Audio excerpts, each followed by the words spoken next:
Como estudar assuntos decoreba como anatomia? Me sinto muito improdutivo estudando isso. Existe um movimento enorme na pedagogia contra a decoreba. Esse movimento é errado. Esse é o primeiro ponto. Bem-vindos a mais um Pergunte ao Professor de Psicologia, aquele programa. Vai lá no meu Instagram, responde a caixinha de pergunta ou me manda um direct e ela vira vídeo. Inteligência emocional existe? Olha, esse termo inteligência emocional são duas palavras, né? Palavras podem significar qualquer coisa. Então, para falar se existe ou não, depende muito daquilo que você está buscando. Quando Goleman surgiu com o termo inteligência emocional, ele estava buscando por uma coisa muito específica. Ele estava buscando por um construto da psicologia que seria pau a pau com a personalidade, que a gente tem o Big Five, pau a pau com o fator G de inteligência, ou seja, um construto que psicólogos poderiam medir e a partir daí fazer uma série de ponderações e intervenções. A ideia seria que algumas pessoas têm um QE, quociente emocional, que poderia ser medido com a mesma acurácia que a gente mede o QI, que é o quociente de inteligência. Isso não existe. A própria teoria do Goleman,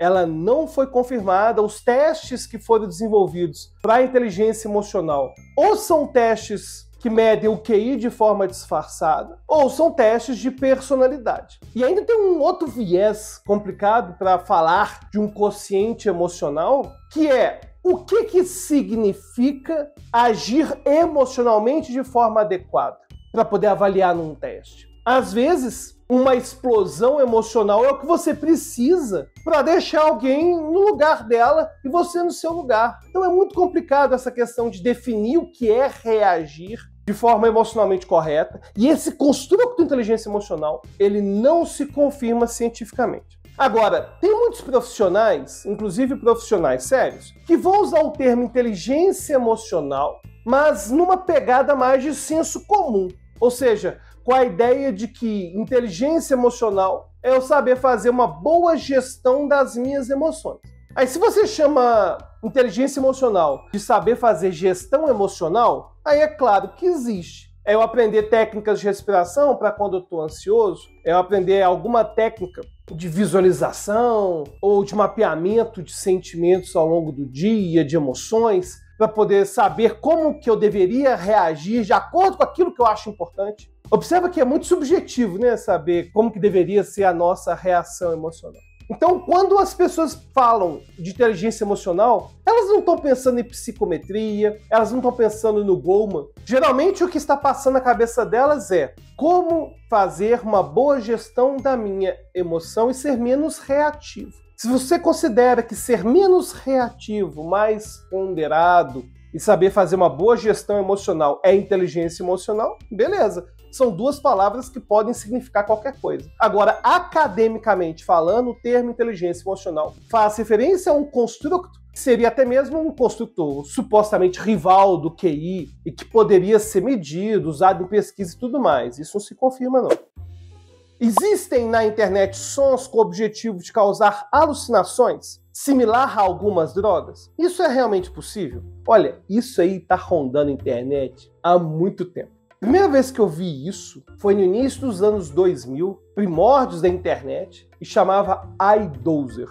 E a proposta era que existiriam sons binaurais capazes de simular o consumo de várias substâncias psicoativas. Aí a pessoa colocaria aquele iDozer, né, aquele sonzinho. Aí tinha a versão gratuita e na paga você poderia pegar sons de LSD e de outros alucinógenos, né?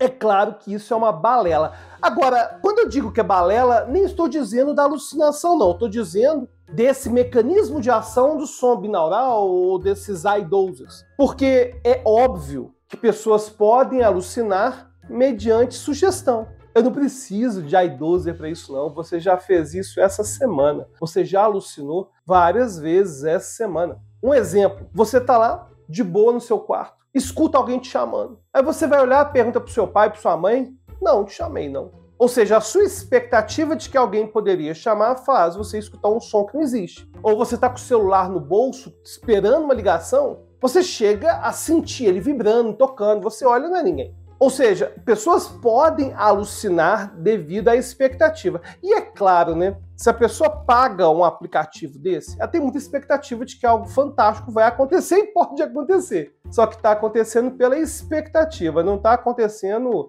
pelo aplicativo, pelo idoso, enfim. E o engraçado é que chegaram a ter movimentos religiosos acusando o idoser, acusando os jovens de hoje de estar consumindo drogas digitais. Olha, eu até concordo que a venda do iDozer é algo que beira o estelionato, certo? Porque não tem nada daquilo. Agora, drogas digitais até existe, né? O nome disso é TikTok, Instagram, jogos que são jogados online. Eles sim podem ter uma ação no nosso cérebro bem parecida, mas bem parecida com aquela ação que a gente vê com substâncias psicoativas. No entanto, achar que é possível, com um aplicativo ou com algum som, interferir no cérebro de forma similar a uma substância psicodélica, não, isso aí não existe, não. Existe algum critério biológico para se determinar qual prática sexual é parafilia? Ou pode ser considerado uma questão sociocultural? Bom, para quem não sabe, parafilia são comportamentos associados ao prazer sexual em que o foco do prazer não é o coito, a cópula propriamente dita, e sim algo acessório. E aí, quando a gente fala de parafilia, tem algumas que claramente são transtornos, causam sofrimento ou para a pessoa ou para outras pessoas. Por exemplo, pedofilia é um tipo de parafilia. Ou seja, existem pessoas que têm um desejo sexual muito intenso por crianças. E é claro que se essa pessoa levar esse desejo às vias de fato, isso vai virar um abuso, isso é um crime. E essa pessoa tem que ser presa. Zoofilia, que é a prática sexual com animais, também é considerada parafilia. Quando a gente pensa, então, em algumas parafilias, fica bem óbvio, né? O dano que é causado, fica bem óbvio que é um transtorno. O problema é que existem parafilias que estão categorizadas no DSM e que estão lá por conta de conservadorismo norte-americano. Por exemplo, podolatria. O cara ou a mulher tem um desejo sexual imenso ao ver pés. E os pés vão participar lá das suas fantasias sexuais. Aí eu te pergunto, tem consentimento do dono do pé? Causa sofrimento para alguém? Não, não causa. Mas vai estar lá como parafilia. Sadomasoquismo vai estar como parafilia. Ou seja, se eu tenho uma pessoa que está disposta a apanhar, quer isso, adulto responsável, tem outra pessoa que está disposta a bater, que ela quer fazer isso e é de comum acordo, não faz sentido isso ser considerado transtorno. Não faz sentido. No entanto, essa é uma crítica que é feita ao DSM, né? Tem vários critérios para a doença que são critérios que são sociais. Ou seja, não tem realmente o problema do consentimento, do sofrimento. E isso não vai valer só parafilia, não. Tem vários transtornos que vão existir lá no DSM por questões sociais. Inclusive, muita gente acha que transtorno mental é diagnosticado tipo alguém que faz um hemograma para saber como que está a composição química do seu sangue. Não, não é isso não. A gente não tem um exame biológico objetivo para saber sobre transtornos mentais. A gente tem escalas, a gente tem análise clínica, observação, mas não é tão objetivo assim como muita gente imagina. Então, fechar diagnóstico de transtorno mental é extremamente desafiador por conta disso. E é importante fechar, porque algumas pessoas vão precisar de medicação. Qual o que você entende sobre a arte da dedução? É possível deduzir atitudes através de uma rápida observação? É muito Sherlock Holmes, né, essa pergunta. A gente vê as histórias de Sherlock Holmes nos filmes, nos livros, e ele sempre tem conclusões rapidíssimas. Ele sempre observa tudo que está à sua volta. Será que seria possível fazer isso? Claro que não, e tem motivos para isso. A primeira limitação para a gente ser um Sherlock Holmes é o chamado spamnésico. Você já deve ter ouvido falar que a gente consegue guardar 7, mais ou menos 2 informações simultaneamente na nossa mente. Ou seja, eu não consigo guardar tudo. Então, se eu estou sendo extremamente observador, alguma coisa está sendo perdida. Aquilo que eu estou prestando atenção está nesse set mais ou menos 2. E existe todo um universo de questões que, na verdade, eu não estou prestando atenção. Então, quando a gente, por exemplo, vê alguém como Sherlock Holmes conversando com alguém e ele, no meio da conversa, comenta de um detalhe do fundo da sala, pô, isso não é muito possível, não. Ou ele está prestando atenção na conversa, ou ele está prestando atenção no fundo da sala. Agora, é óbvio que para contextos específicos, esse fator, chamado de fator Sherlock Holmes, existe. Por exemplo, a pessoa é médica. Inclusive, quem inspirou Arthur Conan Doyle a criar Sherlock Holmes foi um médico. O médico, naquele contexto de uma cirurgia, naquele contexto de uma análise clínica, a atenção dele está toda voltada para aquilo. Ou seja, não é alguém que está realmente captando tudo ao seu redor. Não, ele está captando aquilo que tem que ser captado. Ter uma boa concentração é isso. É concentrar, é focar em apenas uma coisa. O ponto é que o médico, no exercer da sua profissão, ele vai estar captando as informações que são pertinentes. A medicina, agora, se alguém perguntar sobre um quadro no fundo da sala ou sobre a roupa de alguém que chegou no consultório, esse médico nem vai saber. E quando a gente ouve falar de Sherlock Holmes, das histórias, dá a impressão que é uma pessoa que está conectada com tudo o tempo todo. E isso aí não existe, não. Agora, é claro que eu posso tornar-me mais concentrado fazendo exercícios que aumentam a concentração, que aumentam a minha capacidade de ficar no aqui e agora, em vez de ficar divagando. Isso vai melhorar a minha capacidade de deduzir questões também. O que não existe é essa ideia de rapidamente a pessoa capta tudo e tem uma dedução. Isso aí não existe, não. Como estudar assuntos decoreba como anatomia? Me sinto muito improdutivo estudando isso. Existe um movimento enorme na pedagogia contra a decoreba. Esse movimento é errado. Esse é o primeiro ponto. Inclusive, o termo decoreba é muitas vezes visto de forma pejorativa. Não, não é não. A gente tem que memorizar as coisas, sim. O problema é que antigamente, principalmente nas aulas de história, ficavam cobrando informações que eram irrelevantes, por exemplo, datas históricas. Não, data histórica não é uma informação relevante. Agora, ignorar a importância da memorização, isso é absurdo. Inclusive, essa chamada pedagogia romântica, né, que fala que tem que criticar tudo, o importante é aprender a criticar, é uma coisa bem assim dos nossos tempos, né? O jovem, ele não quer, muitas vezes, ler, ele não quer buscar fonte, mas ele quer dar opinião. É comum o universitário estar lá no primeiro e segundo semestre de qualquer curso. O professor apresenta um artigo científico, ele levanta a mão e fala, eu discordo. Discorda do quê, meu filho? Está discordando de quê? Você viu um artigo diferente? Você viu algo em alguma publicação que refuta o que está sendo dito? Não, eu só discordo. Não existe isso de só discordar. Esse papinho de aluno de eu só quero dar minha opinião, eu só quero discordar, vem dessa cultura,